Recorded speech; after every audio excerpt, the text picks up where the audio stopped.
Hi, I'm Lauren.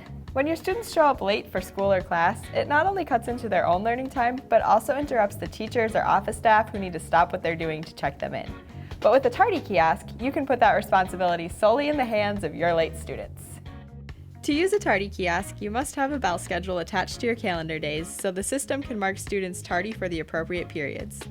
To be sure the schedule is set up, click on the Office tab at the top of your screen, then click the Setup button to the right of Attendance.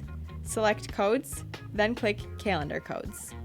Open your school year, then calendar days, and verify that a regular bell schedule, signified by an R, is attached to each day.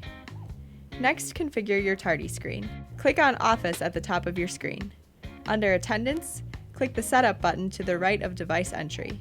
Then select Configuration and Tardy Kiosk Configuration. Use the first field on this screen to determine how you'd like your students to sign in. Then enter the absence type that will appear on students' records. Select whether to record students as tardy for the periods when they signed in, or, if for state reporting purposes, you'd like to record all tardies under a specified period. Fill in the rest of the form, including checking the Display In Times on Attendance screens box if you'd like office staff, teachers, and students to be able to see the specific time students signed in. Next, select a predefined tardy slip or customize your own. When you're finished, click Save.